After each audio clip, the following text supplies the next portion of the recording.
Her daughter-in-law called her just the babysitter, in front of guests. Barbara didn't flinch. She poured her granddaughter's juice, wiped the marble counters, and said nothing. By month's end, the house title, trust access, and every auto-pay feeding their luxury would vanish under her pen. They moved into her home after tragedy. Now they were guests. And when the eviction notice arrived, she didn't raise her voice. The deed spoke for her. Before we begin, may I ask, where in this big, beautiful world are you listening from? It's always a quiet honor to know who's sharing this space. Drop it in the comments, and don't forget to subscribe. The hum of the party buzzed through the walls, almost vibrating the floor beneath Barbara's feet. In the kitchen, she moved quietly, pouring apple juice into a small glass for Becca. The sound of laughter from the living room drifted back, each laugh slightly sharper than the last. She set the glass down on the counter, her fingers lingering a moment too long on the cool surface. As the familiar sting of loneliness wrapped itself around her chest, she could hear Lana now, her voice full of lightness and mockery as she laughed with her friends. Oh, she's just the babysitter. Basically, free daycare. Barbara stiffened, her heart sinking. The words were familiar, though the sting never dulled. She could almost picture Lana's smile, smug and knowing, as she delivered her latest clever line. It was one of those moments that cut deep, but in a way that left you with no choice but to smile along, to pretend you didn't feel the sharp edge. Barbara heard the soft shuffle of feet behind her and turned to see Becca, standing in the doorway, her curious eyes watching her. Why does Mommy act like you don't live here? Barbara smiled, masking the ache in her chest with something softer, more careful. Because she thinks pretending makes her powerful. Becca's brow furrowed in thought, her small hands gripping the edge of the counter. For a moment, Barbara thought the girl might ask more, push deeper, but she only nodded, as if she understood more than she let on. Her small voice broke through the quiet that followed. Does she really think that she's powerful? Barbara's heart twisted. She didn't know how to answer that. What was Lana pretending to be? Who did she think she was fooling?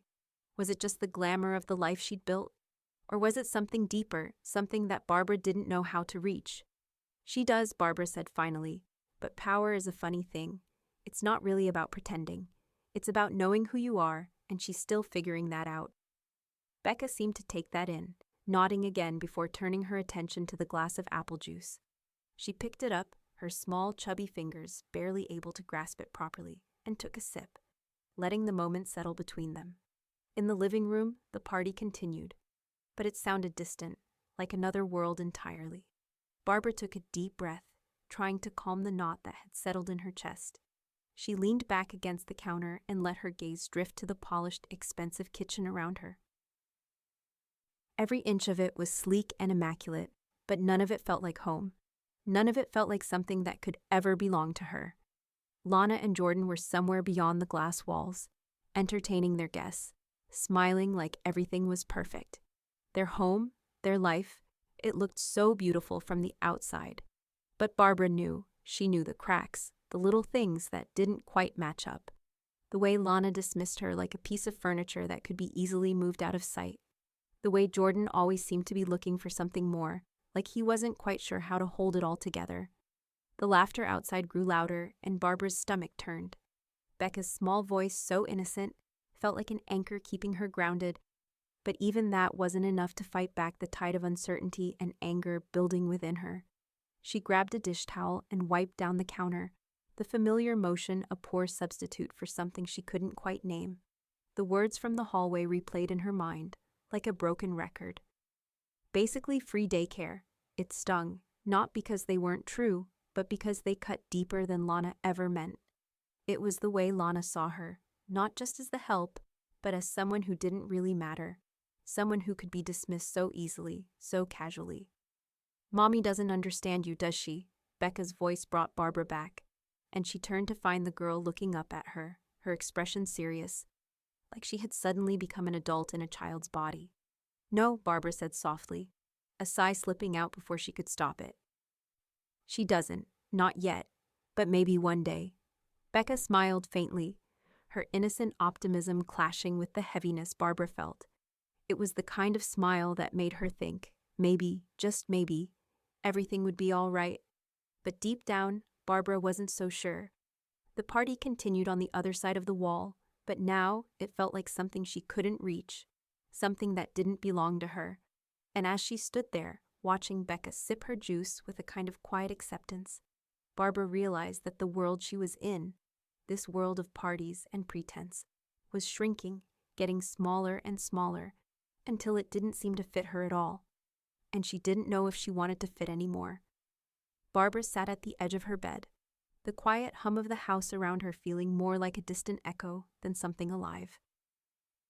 The light from the late afternoon sun streamed through the tall windows, painting the room in a warm, amber glow. She looked at the papers spread across the bed in front of her, the documents that confirmed her ownership of everything, this house, the land, the legacy. The title was all hers, legally binding and irrefutable. Her fingers ran over the words, but they felt hollow, like they belonged to someone else, someone who had moved on long before she ever thought to look at them. This house, bought after her husband's sudden passing, had been meant to be a refuge, a place to rebuild. When she had first signed the papers, Barbara had imagined something serene, a fresh start for herself and Becca, a sanctuary to put the chaos of her grief behind her. But that had been before Jordan and Lana moved in to help her adjust. They had claimed it was temporary, just a few months until Barbara could find her footing again. But those months had come and gone, stretching into years. And now, in every room, in every corner of the house, the shadows of their presence lingered. Their laughter, their things, Lana's expensive taste, and Jordan's ever so careful attempts at fixing everything that wasn't quite up to his standards. It was no longer Barbara's sanctuary. It was theirs. Dean's voice echoed in her mind, a sharp reminder of everything she had ignored. You gave them occupancy, not ownership. His words, spoken in the dim light of his office, had been a wake-up call, a brutal awakening to the reality of the situation. Barbara had handed them the keys to her home, but in her moment of vulnerability, she had never thought about the terms that came with them. Barbara swallowed, picking up the pen she'd left on the bed, and her fingers hesitated for a moment. It wasn't a decision she could make lightly, but there was no going back. With one stroke, she signed the papers that would revoke their financial privileges. The household auto-pays, once linked to her trust, would no longer feed the lavish lifestyles they had built for themselves. No more private chefs, no more cleaners, no more endless shopping sprees that always seemed to find their way into the house. She clicked the pen and leaned back, staring at the document in front of her, a finality settling in her bones. In the kitchen, the sound of something sizzling on the stovetop broke the stillness. Barbara's mind drifted to Lana, who had probably arranged another meal with their private chef. How it used to be a comforting presence, something that made the house feel alive, but now it felt like a symbol of everything that was wrong. How quickly their presence had become an entitlement. As if on cue, her phone buzzed with a notification, a message from the service. Declined. Your payment is not being processed. Barbara let out a breath she didn't realize she'd been holding. Lana would see that soon enough. Jordan, on the other hand, would probably assume it was a mistake, a glitch in the system. He always believed that things worked out for people like him, people who were careful, who knew how to make things look perfect. She didn't care about his misunderstanding. Lana's response would be different, though. Lana was never one to ignore a loss of control. As Barbara stood, she caught a glimpse of herself in the hallway mirror. For the first time in what felt like forever, she saw the woman she had once been, the woman who had built this life for herself. The sharp edges of self-doubt had dulled a little, though they never completely disappeared. Maybe it was because in this house, she had been invisible for so long. Barbara moved toward the back door where she saw Selena standing, a suitcase in hand. It was quiet, the house so still it almost felt like a dream. Selena, who had been with them since before the tragedy, was always the quiet observer, the one who understood things without needing to say them out loud. The trust had always been in her, a silent bond between them that Barbara had never questioned. But now, as Selena quietly zipped up her suitcase, Barbara felt something shift. "Are you leaving?" she asked, the words coming out before she could stop them. Selena's gaze flicked up briefly, her eyes reflecting the weight of something unsaid. "I think it's time," Selena said softly, not making eye contact, as though the act itself was too heavy to carry in the light of day. "I've made my peace with this place." Barbara's heart tightened. Her peace. It wasn't something that had been granted to her, and now, with Selena walking out the door, the house felt even more empty. For the first time, Barbara felt that unsettling truth settling in. The house wasn't just shrinking around her, it was slipping through her fingers. As Selena turned to walk toward the guest house, Barbara watched her, the silence between them heavy with unspoken understanding. The guest house? Where Selena would go now. Where Lana would likely never set foot. Where she, Barbara, had never truly gone. The walls of the house closed in on her, but Barbara knew something had shifted, something irreversible. What had been so carefully built was now crumbling, piece by piece, and she wasn't sure if she could stop it anymore. The scent of freshly brewed coffee and delicate pastries filled the air as Barbara stood in the kitchen, her hands still warm from kneading the scone dough. She hadn't been asked to make them, but it was her way of easing the tension that had settled like dust over everything. Lana's New Year reset brunch was in full swing, the clink of glasses and light chatter of the young, fresh crowd, a soundtrack to Barbara's quiet presence in the background. Lana had put the event together. Of course, she was always the one to initiate these things, to curate the crowd, to control the narrative. And today, it was all about being seen as youthful, vibrant, essential. Not a relic, like Barbara had become. Barbara tried not to let the weight of Lana's words press on her, but they stuck. A relic who just hovers. She had overheard it through the open window in the kitchen, Lana's voice cutting through the warm air. It wasn't the first time she'd heard it, but this time, something in her shifted. Something broke open. Lana had always been dismissive, but this was different, like Barbara was just something to be dealt with, a shadow of the past that didn't belong in her present. Still, Barbara smiled, her fingers skillfully working the dough, shaping the scones into perfect rounds. She tried not to think of the way Lana had cast her aside, the way she had erased her from the life they once shared. When the scones were finally done, golden and slightly crumbly at the edges, Barbara wrapped them in a cloth and walked out of the kitchen. She didn't need to be part of this brunch. She didn't need to make small talk or stand in the shadows, pretending that she was someone they still cared about. Instead, she would take them to Miriam. Miriam's house, always welcoming, always filled with life, was where Barbara had found the closest thing to real connection since the loss. It was where she went to recalibrate, to breathe. She dropped the scones off at Miriam's, not saying much beyond a smile. Miriam greeted her with warmth, her eyes immediately seeing beyond the carefully constructed facade Barbara had put up. "Ready to step forward?" Miriam asked, her voice a soft encouragement. Barbara hesitated, her eyes lingering on the familiar, worn wooden table, the one that had seen so many quiet, meaningful conversations. She sighed, a small laugh escaping her. "Just adjusting the stage." Miriam gave her a knowing look. "You've been adjusting for a while now, haven't you?" Barbara met her gaze. "Maybe it's time to see what happens when I stop waiting for the curtain to rise." Miriam nodded, no words necessary. Barbara had been living in a kind of suspended animation for so long, never fully committing to the future because she was too consumed by the past. But Miriam saw it. She knew Barbara had been moving toward something, even if it had been inching forward. Meanwhile, back at the house, the brunch was continuing. Barbara could hear the distant echoes of laughter in her mind as she sat with Miriam, the noise a stark contrast to the quiet comfort of this space.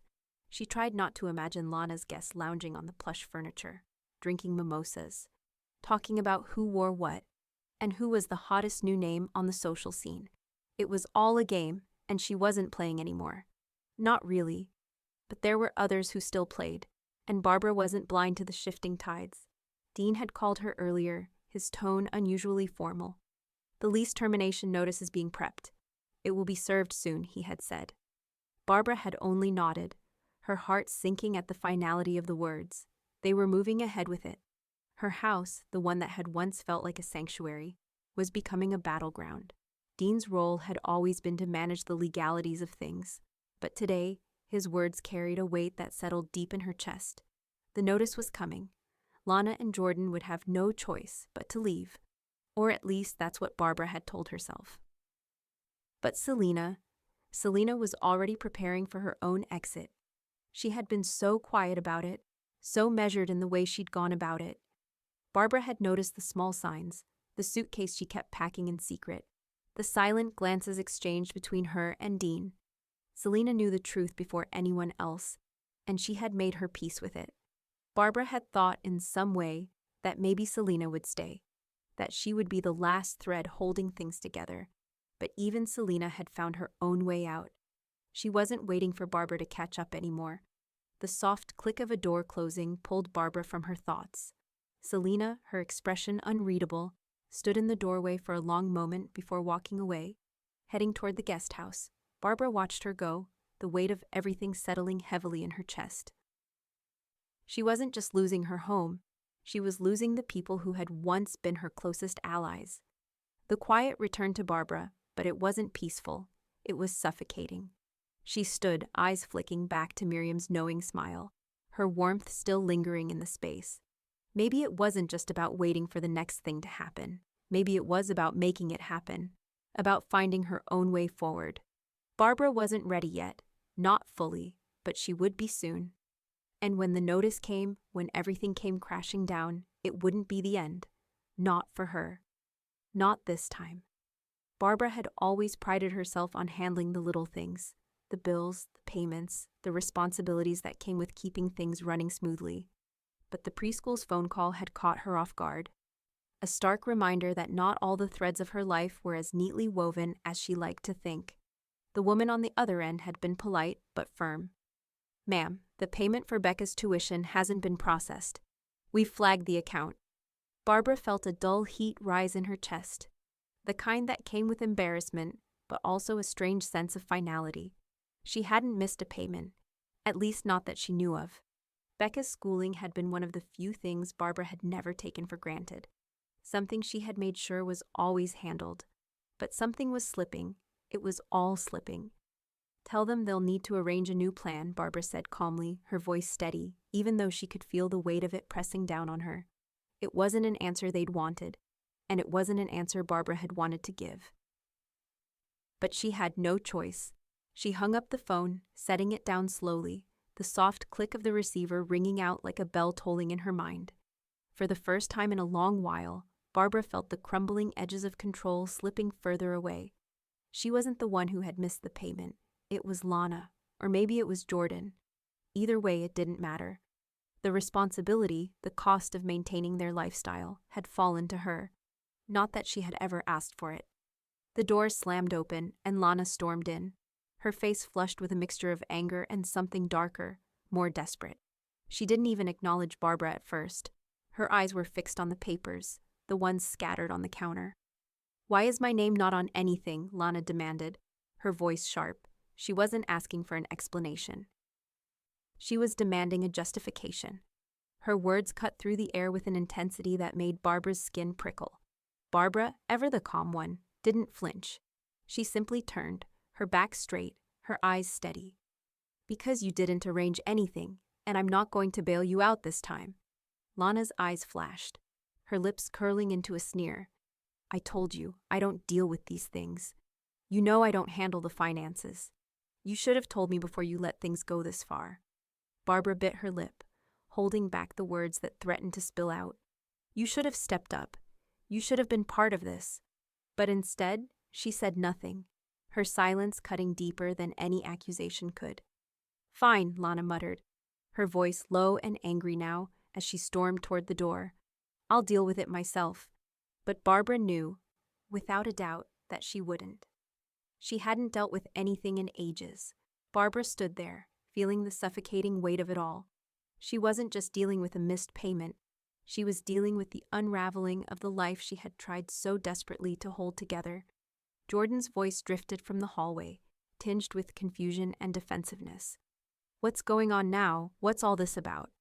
He appeared in the doorway, his face scrunched in that same lost, disoriented expression he wore whenever things slipped beyond his control. Barbara had never seen him so unsure, so desperate for something to make sense. What's the problem? The preschool? He asked, his tone softening but still wrapped in that defensive edge. What do you mean? I don't understand. Barbara met his eyes, but her gaze didn't soften. He doesn't understand, she thought. He never did. He had been so careful to avoid the responsibility, letting Barbara handle the hard things, letting Lana act like nothing ever really affected her. She didn't answer. Instead, she turned toward Becca's room, her footsteps deliberate, measured. She needed space. She needed to think, to breathe. Where are you going? Jordan's voice followed her, but she didn't turn back. I'm taking Becca to the guest house, she said, her voice calm, quiet. She sleeps better where it's quiet. It wasn't a lie. Becca had always been a light sleeper. The sounds of the house too loud, too chaotic for her to rest. But there was something more. Barbara needed to be away from the noise, away from the constant feeling that the walls of the house were closing in on her, away from Lana's tantrums, from Jordan's confusion, from the weight of all the things she had tried to ignore.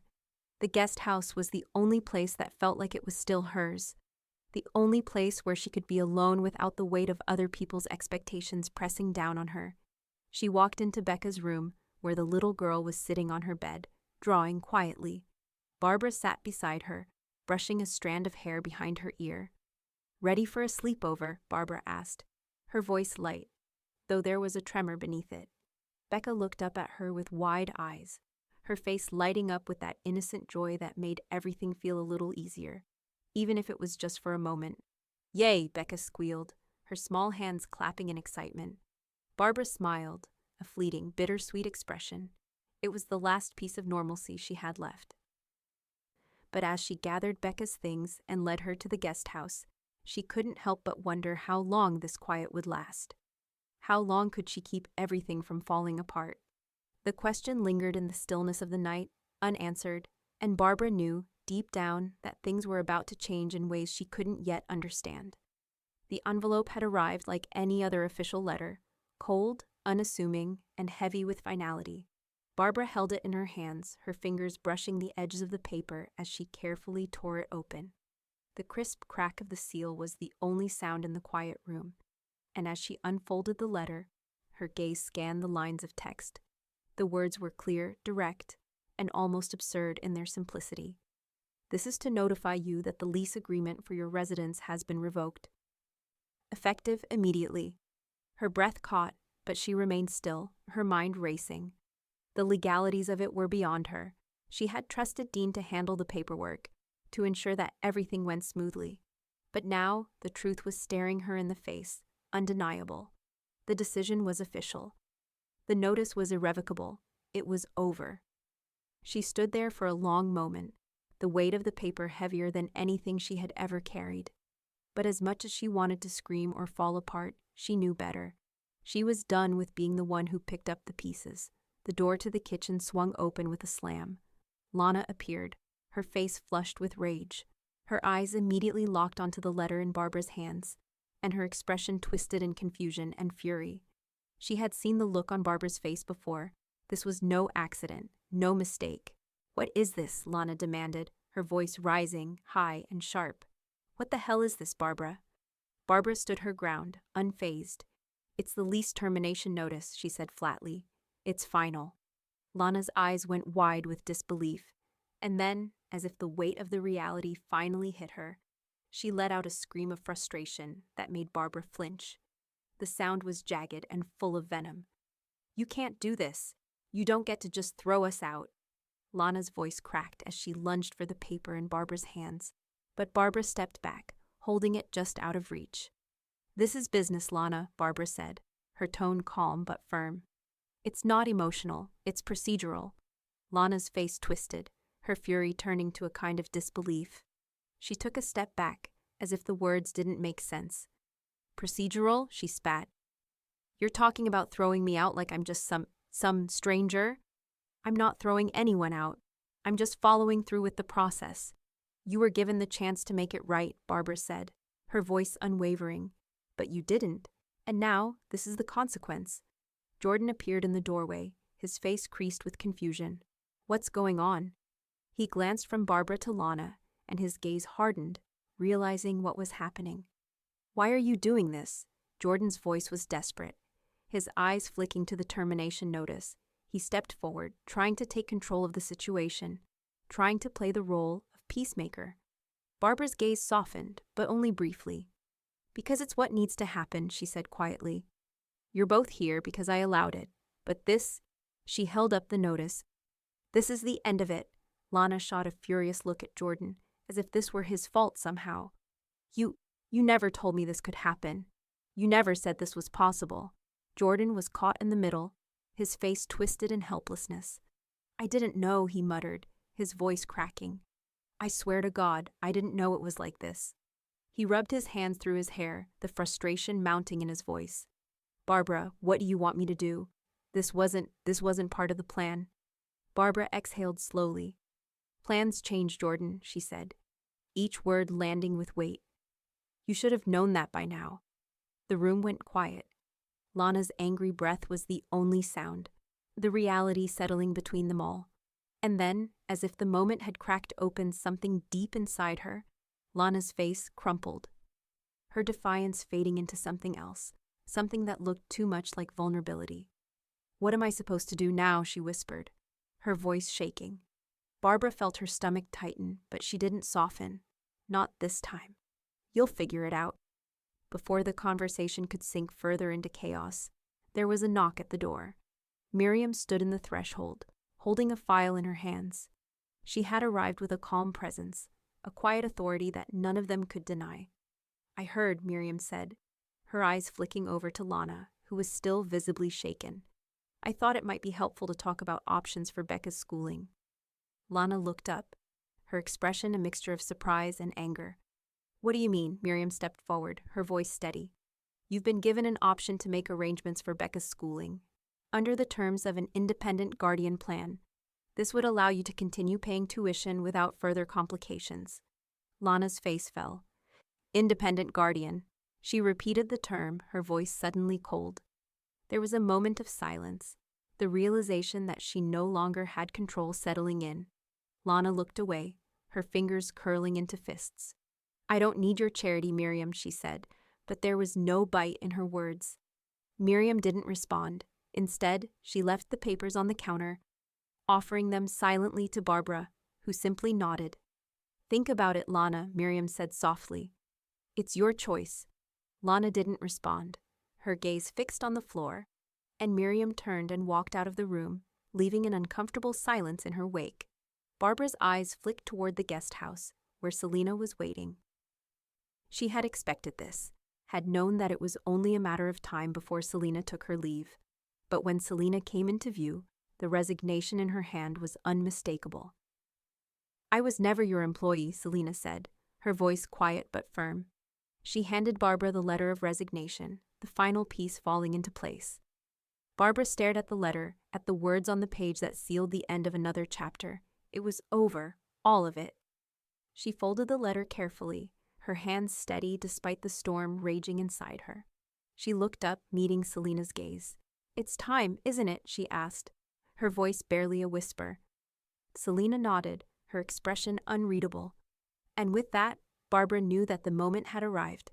What had been slipping away was now gone. And whatever came next, it would be hers to face alone. Lana walked into the club, the familiar clink of her heels against the polished marble floor echoing as she breezed past the hostess stand. She was always the center of attention here, an effortless fixture at brunch. Her friends were already at their usual table, chatting, laughing, sipping mimosas. It was her ritual, the one constant in a life that seemed to be falling apart in other ways. She reached the check-in desk, where the young hostess greeted her with a practiced smile. Lana flashed her own, gliding up to the counter with a wave. Good morning, Ms. Jacobs, the hostess said, fingers poised over the keyboard. Let me just pull up your account. Lana waited, but something was off. The hostess hesitated, eyes flicking from the screen to Lana, then back down. Actually, it seems your account is frozen, the hostess said, her voice polite but firm. I'm afraid I can't check you in today. Lana's smile faltered. Frozen, she repeated, her voice sharp. There must be some mistake. I've been coming here for years. The hostess was unmoved, fingers still hovering over the keys. I'm sorry, but you'll need to contact the billing department. There's an issue with your membership. Lana's chest tightened. This was impossible. She leaned in slightly, her tone dropping to something more insistent. What kind of issue? This can't be right. I'm really sorry, ma'am. You'll need to speak with the financial department to get this cleared up. The words stung, and Lana stepped back, frustration bubbling under the surface.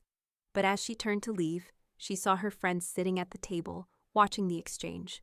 The silence between them was heavy, but no one moved. Not one person even made an attempt to intervene. Her status had always been so easy to take for granted, so effortless, but in that moment, it felt like something was slipping away. Fuming, she turned to leave, her eyes scanning the room for any sign of support. But instead, her gaze landed on Jordan, who had just entered. His confusion was palpable as he caught sight of her storming toward the door. "What's going on?" he asked, his voice concerned but edged with the helplessness he so often displayed in these situations. Lana's voice was tight with barely restrained fury. "My account's been frozen. They won't let me in." Jordan's face shifted between confusion and disbelief. "What? How? This doesn't make any sense." Lana's fingers tightened into fists. "Of course it doesn't. Because Barbara stopped paying for it." Her voice broke as she added, "She's the one who made sure I couldn't get in." Jordan blinked, his expression turning from confusion to a dawning realization. "She did what?" Lana's jaw clenched. "I bet it's all part of her little plan. She's cutting me off, Jordan. She's taking everything from me." Jordan ran a hand through his hair. But we've been coming here for years. How could she just stop paying?" "Simple," Lana snapped. "She didn't tell me, she didn't warn me, she just stopped." Jordan's eyes narrowed. "So that's it? You think Barbara is trying to punish you?" Lana's laugh was bitter, hollow. "I don't know, Jordan. I don't know what she's doing anymore," her voice trembled. "But she's taken everything, and no one else is doing anything to stop it." Before Jordan could respond, Barbara's voice cut through the tension, calm and deliberate. "I didn't say anything, Lana," she said, her eyes unwavering. "I just stopped paying. No more contributions." Lana spun around, her face a mask of rage. You had no right to do this to me. I've been here every week." Barbara's gaze softened, but there was no warmth in it. "You should have taken responsibility a long time ago," she said, quietly. "I've been covering for you, for all of you, but that ends now." The words hung in the air, as if the final curtain had fallen on some unspoken game. Lana's face crumpled, the mask slipping, but she held herself back from collapsing entirely. She didn't want to look weak. Not here, not now. Jordan's face was a mixture of disbelief and frustration. "I don't get it," he muttered. "Why this? Why now?" Barbara took a deep breath. "Because the facade is over. I'm not supporting this anymore. This," she gestured to the club, to the opulence surrounding them, "isn't real. You have to face the truth." Lana stared at Barbara, disbelief written all over her face. "You've really gone this far?" she asked, her voice barely a whisper. Barbara didn't respond. She didn't need to. Instead, she turned, walking out of the club with quiet purpose, leaving the chaos behind her. Jordan's eyes flicked between Lana and Barbara, confusion clouding his features. "What am I supposed to do now?" he asked. But Barbara didn't answer. There was nothing left to say. Lana stood frozen, staring at the door where Barbara had just exited. Her status, her position, had just been stripped away, and for the first time, she was forced to face the fact that none of it had ever truly been hers. The air outside was cool, a soft breeze rustling the leaves on the trees lining the driveway. Barbara sat on the front porch, the morning sunlight warming her skin, but the cup of tea in her hands remained untouched. Her eyes traced the scene before her, movers in faded blue uniforms carefully boxing up Lana's things. There was no fanfare, no chaos, just the dull mechanical process of dismantling a life. Lana stood near the front door, arms crossed tightly over her chest. Her eyes were narrowed, her jaw clenched. She stared at the movers with a mixture of disdain and helplessness. The kitchenware, plates, glasses, silverware, was being carefully packed into boxes, one item at a time, as if the movers were trying to preserve some semblance of dignity in the process. But nothing could preserve what had already been lost. Barbara didn't look at her. She didn't need to. The silence between them was heavy enough. Becca's small voice broke the tension. Barbara turned to find the little girl standing on the lawn, her small arms wrapped tightly around her grandmother. The sight of them, so full of love and innocence, made Barbara's chest tighten. "Can I still come to sleepovers, Grandma?" Becca asked, her wide, trusting eyes looking up at her mother. The question so pure it felt like a weight Barbara couldn't quite lift. "Always," Barbara whispered, her voice soft but filled with a quiet promise. She reached out, pulling Becca into her arms, pressing a kiss to her daughter's forehead. The moment was fleeting, but it felt like something solid, something she could hold on to. From the edge of the driveway, Jordan's voice called out, the familiar edge of frustration lacing his words. "Barbara, wait. Can we talk about this?" Barbara set her cup down, slowly standing, her gaze drifting toward him. Jordan was standing near the back of the moving truck, his hands running through his hair as he glanced at the boxes being loaded into it. He was trying to make sense of the reality that was unfolding, the one that seemed to be shifting with each passing minute. "I know this is hard," Jordan said, his voice lower now, more tentative. "But we can come to some kind of agreement. We can work this out, right?" Barbara's eyes hardened, but her voice remained calm, measured. "You already signed the papers, Jordan. This is done." Jordan took a step forward, his face turning red with frustration. But before he could continue, the sound of a car engine hummed in the distance, drawing closer. Barbara didn't need to turn to know who it was. Dean's sleek black car pulled up to the curb, the man himself stepping out with his usual air of certainty. His polished shoes clicked against the pavement as he walked toward them, holding a briefcase at his side, as if this entire ordeal were just another business transaction to him. "Everything's in order," Dean said, his eyes flicking briefly to the scene before him. "There's nothing more to discuss." Jordan's face twisted with disbelief. "What do you mean, nothing more? This isn't just a business deal to me. This is my life." "This is our—" "You signed," Dean interrupted, his tone firm, almost mechanical. "You signed the papers. The legalities are settled. It's over." Lana, who had been silently watching the conversation unfold, finally spoke, her voice dripping with a venomous mix of bitterness and disbelief. "And you just let this happen? You let her take everything?" Dean didn't even blink. "I'm just following the terms you agreed to." Barbara felt the weight of the moment settle deeper in her chest. There was no turning back now, not for any of them. The life they had tried to hold together was finally unraveling, and there was no stopping the threads from slipping through their fingers. Miriam's voice rang out from the driveway, drawing everyone's attention. She stood by her car, the gentle warmth of her presence somehow calming the tension in the air. "Lana," she called, her voice soft yet resolute. "I've got a referral for you. It's a neighborhood a little less shiny, but it might be what you need." Lana's eyes shot up, her face flushed with frustration. "I don't need charity," she snapped. But her voice wavered, the walls she'd built starting to crack. Miriam remained unmoved, her gaze steady. "It's not charity, Lana. It's a second chance, but you'll have to move on, and that's not something anyone can do for you." For a long moment, Lana stood in silence, her lips pressed together tightly. She didn't want to accept it, didn't want to believe that this was the end. But Barbara knew, deep down, that Lana was already starting to face what had been clear for months. There was no more pretending. With one last glance at Barbara, Lana turned and walked back to the car. Leaving the empty driveway behind her, Barbara stood still, her eyes lingering on the space where Lana had stood moments before.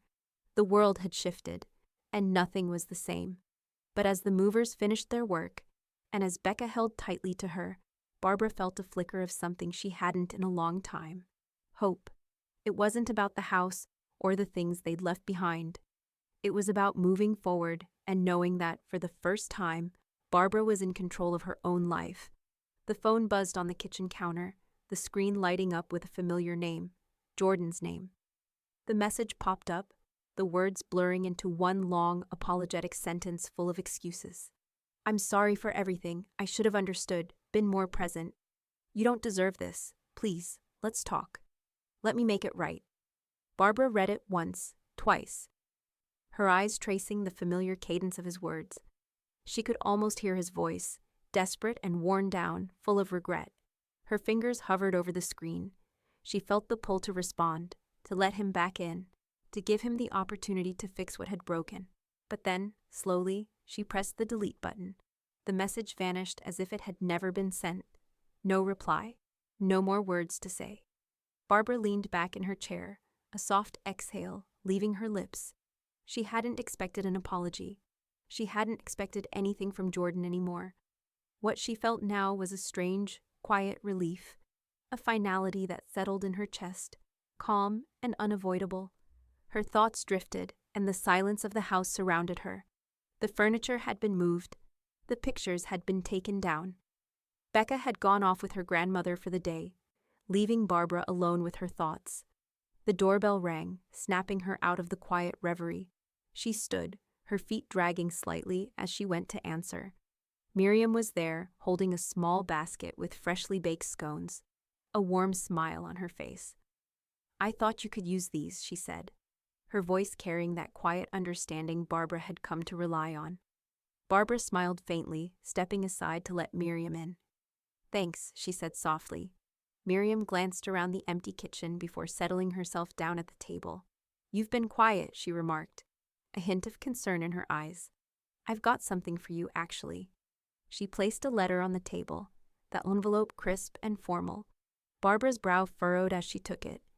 The letterhead was from the preschool. She opened it with a slow, deliberate motion. "Barbara, I'm happy to inform you that the board has voted to have you join the foundation. Your involvement is important to us, and we believe your presence will make a significant difference." Barbara let the letter fall back onto the table. Her gaze flicked up at Miriam. "You knew about this?" Miriam nodded, her expression kind but firm. "They want you. You've been a steady presence for the kids. And I think you could bring something real to this community." Barbara stared at the letter, feeling a sense of weight in her chest, not entirely sure of what it meant yet. "I'm not sure I'm ready for that," she said quietly.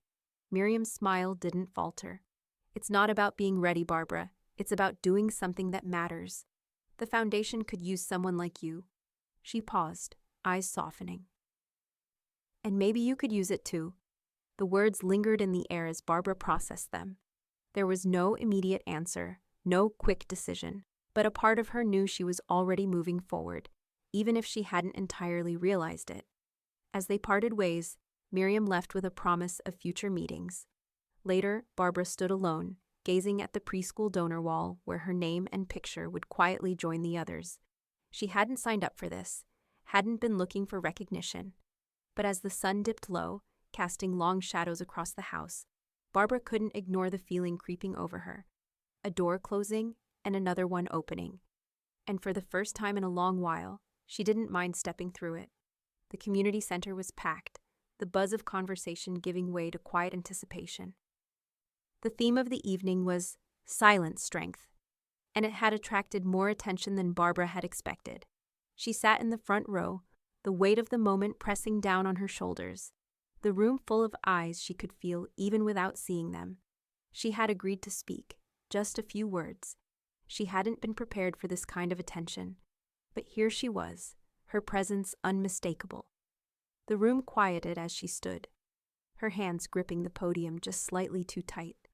The lights above seemed brighter now, casting her in a harsh glow. Her heart thudded in her chest, but she drew in a steadying breath. "Sometimes the loudest thing you can do is stop giving," Barbara's voice rang out, clear but soft. "To know when enough is enough. To step back, reclaim what is yours, and let others find their own way." Her words hung in the air. There was a pause, a beat that stretched too long, and then the room erupted into applause. The sound was louder than it had been before, a sudden rush that seemed to sweep over her. She barely heard it, though, too focused on the sense of relief that washed over her, as though the years of silence and quiet sacrifice had finally been acknowledged. And then, before she could even step down, Becca was there, her small arms wrapped tightly around Barbara's waist, and for a moment, everything else faded. The applause still echoed, but all Barbara could hear was the steady thrum of her daughter's heartbeat pressing against her. "Mommy," Becca whispered, her voice a soft, innocent relief. "I'm so proud of you." Barbara held her close, the weight of her daughter's love stronger than anything else. It felt like a promise, one that she could finally keep. Elsewhere, far from the stage, Jordan and Lana watched via livestream. Their faces were unreadable, the screen between them and Barbara like an invisible wall. Lana's fingers gripped the side of her chair, her eyes dark and calculating, while Jordan just stared, silent, his gaze distant. Neither of them said a word. Selena, standing at the back of the room, snapped a photo. She held up her phone, capturing the moment, the powerful image of Barbara standing tall and strong. The words she posted along with the photo were simple but resonated deeply. The matriarch speaks. Later that evening, the club called. Barbara answered, her voice steady. Your membership has been reinstated. Solo, the voice on the other end said, formal but respectful. Barbara sat down slowly, feeling a small flicker of recognition. It wasn't just about the club or the status. It was about her reclaiming what was hers, what had always been hers. And for the first time, Barbara felt the weight of her choices lightened. The doors had opened, and now there was no turning back. Barbara sat at the kitchen table, the letter in front of her. The handwriting on the envelope was familiar, and the name at the top, the one she hadn't wanted to see again, made her fingers tremble for just a moment. She opened it slowly, the paper creasing beneath her fingertips, as though it had been waiting for her to read it for longer than it had been sent. I was overwhelmed. I didn't mean it, the letter began. The words seemed almost too simple to matter, but Barbara knew what they were really trying to convey. It was an apology, but it was empty. A cry for forgiveness that she had already moved past. She read it once, her eyes skimming over the words without truly absorbing them. She had been waiting for something like this for so long, but now that it was here, it felt insignificant, like another attempt to pull her back into a life that no longer fit. With a soft sigh, Barbara folded the letter carefully. She hesitated for just a moment, then slid it into the drawer next to her, the one that had always held things she had no intention of keeping. But instead of locking it away, she picked up the letter again and made her way to the fireplace. The fire was cold. The room smelled of dust, and the warmth of the hearth seemed like a distant memory. Barbara didn't need the fire to burn. She just needed to let go. The letter went into the cold, empty grate, and as she stepped back, Barbara felt a strange sense of finality. Dean's voice came from behind her, his steps heavy as he walked into the room. Any response? Barbara didn't look at him as she shook her head. None. There was no need for words. Not anymore. Dean gave a brief nod, acknowledging the quiet, but nothing more was said. Becca's voice broke the silence. She was sitting at the table, a handful of paintbrushes scattered in front of her. The colors were bright, vivid, as if they could somehow fill the emptiness Barbara had felt for months. Mommy, Becca said, her small face glowing with pride as she held up a picture. I made this for you. The paper was a riot of colors, but the message was clear. It was a drawing of a house, with Barbara standing tall in the middle. You are the boss of the house, Becca said, her voice firm and sure. Barbara's heart tightened. She took the picture from her daughter's hand and smiled. It's beautiful, sweetie, she whispered. She didn't need to say more. The picture would go on the fridge, just as Becca had asked. It would stay there, a reminder of who Barbara was now, who she was becoming. Later that afternoon, as she was getting ready for the evening, Selena came by. Her expression was serious, her voice low. They're asking around, Selena said quietly, seeing who'll rent to them. Barbara didn't say anything at first, just letting the words settle between them. She didn't need to ask who they were, Lana and Jordan. They were scrambling, and Barbara knew, deep down, that they would always be looking for someone to catch them when they fell. But she wasn't that person anymore. She had nothing left to give. The silence stretched for a moment longer. Good, Barbara said finally. Let them. And with that, everything shifted again. There was no going back now. The air in Sedona was different, lighter, more expansive. The property Barbara had purchased was nestled against the backdrop of red rock formations. Sprawling land that seemed to stretch endlessly. It was a future house, a place not for herself, but for Becca. A space where Becca would one day grow into herself, away from the noise and complications of her past. Barbara could already picture it. The sprawling garden, the wind in the trees, the silence that would fill the air in ways her old house never could. Selena had moved in shortly after the paperwork had been signed. Her task was clear: manage the property full-time, ensuring it was maintained and ready for Becca's future. It was a responsibility Barbara trusted her with, one she hadn't questioned for a second. The house was still in its early stages, just a few rooms built and a framework for the garden. But Barbara was already planning every inch of it. She had an idea for the garden, a space of solace, something that would be entirely hers to care for. She walked outside one afternoon, and after hours of digging and planting, she stepped back to admire what she had created. On a small stone, she etched the words, "Home is where respect lives." The phrase resonated deep within her, a reminder to herself and everyone who would step foot on that land. This was a place built on respect, first and foremost for Becca, and for herself. Back at the old house, Barbara was sorting through her emails when one from Jordan pinged into her inbox. Just one sentence: "I miss who you were."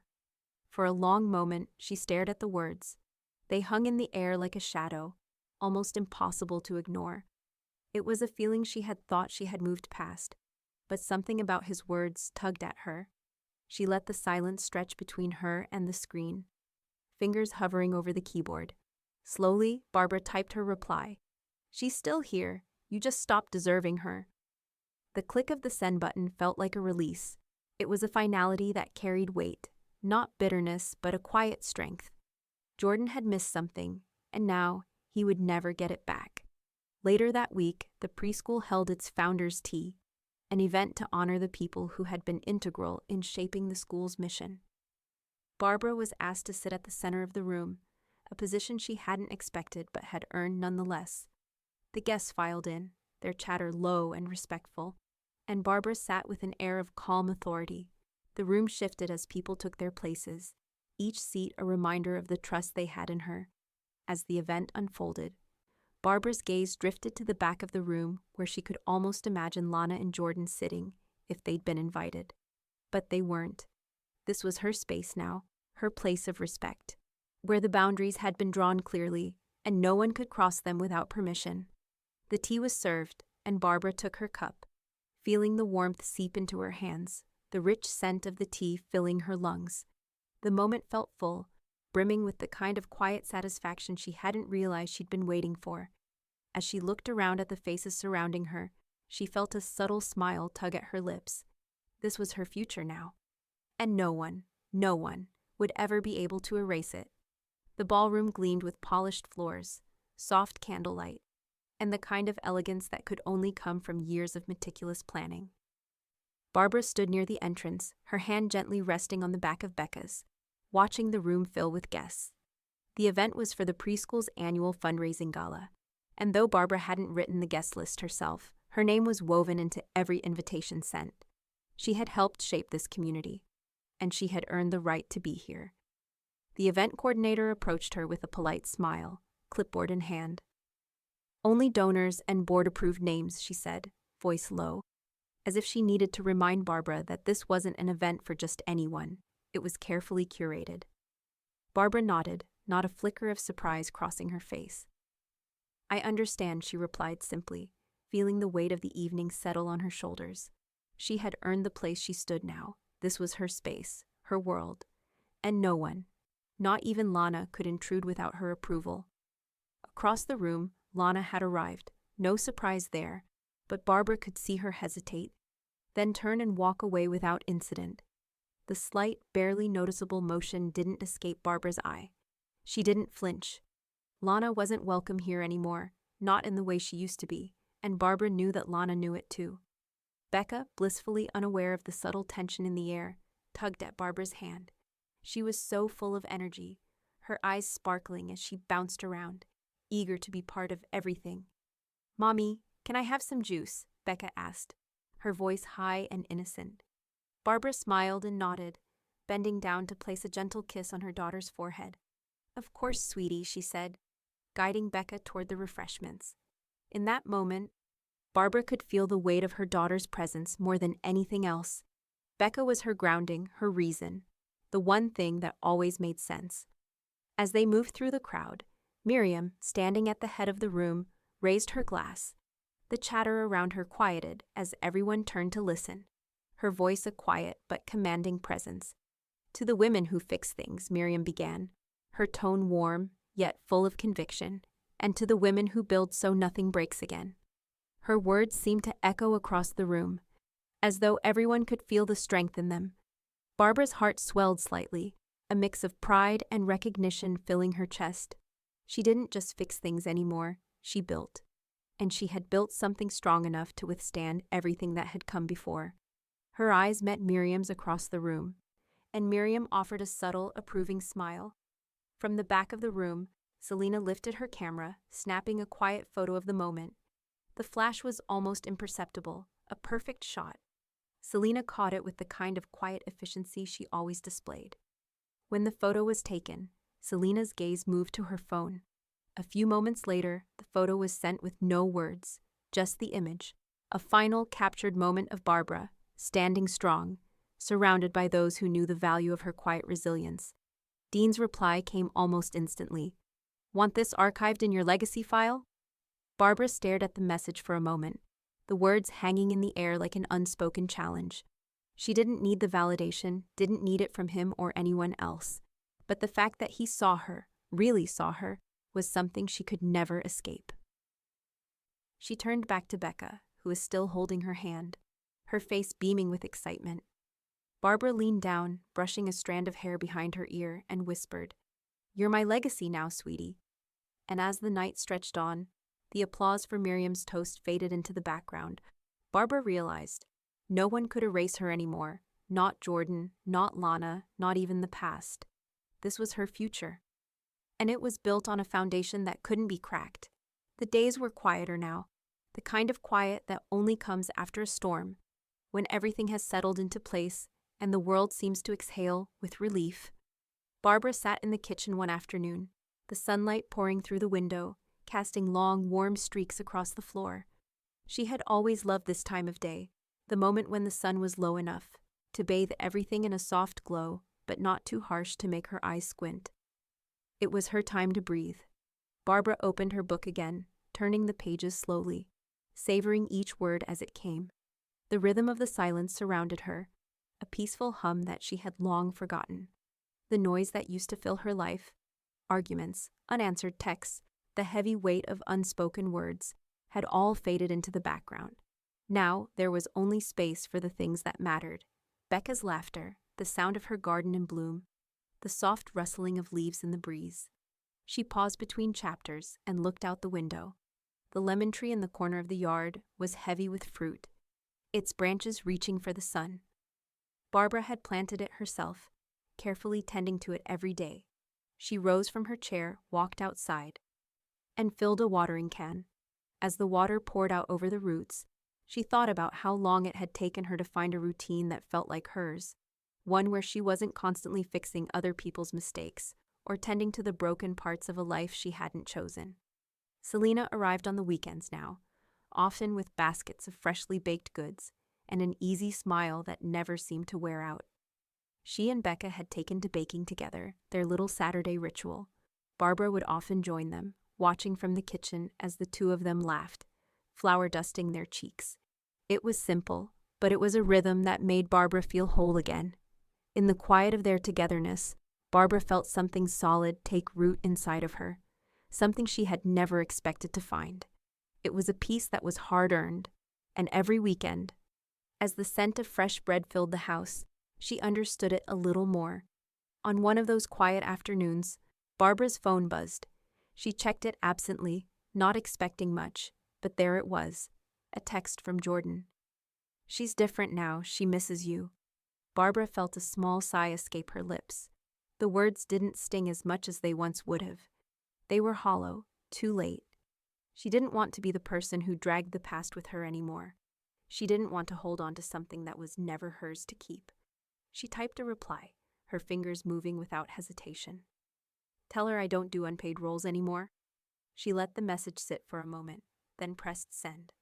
The finality of the words hung in the air. It wasn't cold, not really, it was just clear. She had said everything there was to say. The phone buzzed again. A second message from Jordan. "You're right." It was short, simple, And it was enough. He had understood the boundaries she had drawn, even if he hadn't liked them. Later, Dean's voice came through on the line. His tone was light, but there was something underneath it. Cold, he asked, as though he could feel the distance between Barbara and everything that came before. No, Barbara replied, leaning back in her chair, the warmth of the sun spilling over her. Clear? Dean chuckled on the other end. But it wasn't the same kind of laughter as before. There was no humor in it, only a kind of knowing. I see. Well, that's the way it's meant to be. Barbara didn't answer right away. She didn't need to. The words were final, like the last chapter of a book she had written for herself. And as the sun dipped lower in the sky, Barbara realized something. She was finally living the life she had always wanted, one that was quiet and hers, one that no one could take away. But just as the calm seemed complete, something stirred in her, a quiet anticipation. The future was still unfolding, and though she was no longer fighting to hold it together, she knew it wasn't quite finished yet. Barbara was sitting at the kitchen table, a steaming cup of tea in her hands, when Becca bounded over to her with a piece of paper in hand. The crayon drawing was bright and messy, full of imperfect strokes that only a child's hand could make. Becca's wide smile was the only thing that mattered as she handed it to Barbara with a proud flourish. Barbara looked at the drawing. It was a picture of herself standing in the kitchen, Becca's hand tightly clasped in hers. But there was something else, a detail that made Barbara's chest tighten and her lips twitch upwards.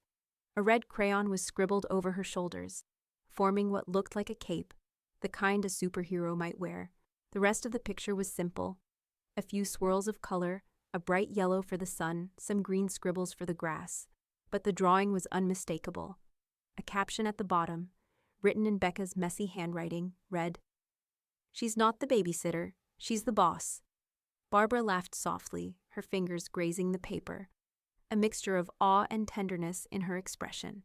She had seen a lot of things over the years, things that weighed her down, things that tested her patience. But this little drawing, made everything feel like it was finally coming together. It said everything that needed to be said. A few days later, Barbara found herself at Becca's preschool, picking her up after class. She hadn't expected much from the teacher, but when she handed over Becca's work, the teacher couldn't help but chuckle. "She's very direct," the teacher said, with a grin, looking at the drawing. "And it seems she's figured out who wears the cape around here." Barbara's smile widened, a quiet pride settling deep in her. She hadn't worn a cape, at least not literally, but the idea of it felt true in ways she hadn't fully understood until now. It wasn't just the responsibilities she had shouldered. It was the way she had always carried them, steady and unwavering. She wasn't just getting by anymore, she was leading. She was the one who had built this, who had created space for herself and for Becca.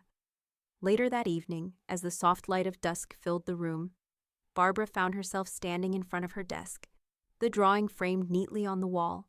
It was small, the frame simple, but it held a weight that no other picture could. As she stared at it, she felt the shift in the air around her, the change that had happened so subtly over the past few months. A transformation she hadn't expected, but one that felt absolutely right. The house had become quieter over time, in more ways than one. The interruptions, the demands from others, had all faded into the background. Barbara had learned to create space for her own peace. There was no more frantic rushing to appease people who never understood her worth. There was no more pretending. Barbara lit a single candle that evening, the soft flickering light casting shadows on the walls. She sat at the table, sipping her tea slowly, the warmth settling into her bones. There was no need for anything else, no need for validation, no need for apologies. She was at peace, and she finally realized that she hadn't just earned it, she had built it herself. The evening stretched on in a calm that seemed to expand in every corner of the house, filling it with a sense of something more permanent, something unshakable. Becca was already in bed, the quiet hum of the night wrapping around them both. No one interrupted her peace anymore. Barbara let the candle burn a little longer, its flame a reminder of what she had fought for and what she had finally found. A life that was fully hers. And in that moment, she didn't need anything else. She was exactly where she was meant to be. The envelope looked ordinary. a plain white rectangle tucked between a utility bill and a local coupon flyer. The kind of thing Barbara would normally toss without a second glance. But something about the return address, Cedar and Finch Realty, caught her eye. She opened it slowly, the paper whispering as it unfolded in her hands. We're actively seeking properties like yours. If you've considered selling, let us provide a free valuation. A stock photo of a smiling couple stood in front of a generic white house. Beneath it, in bold red font, your neighborhood is in high demand. Barbara stared at the page for a long moment, then chuckled under her breath.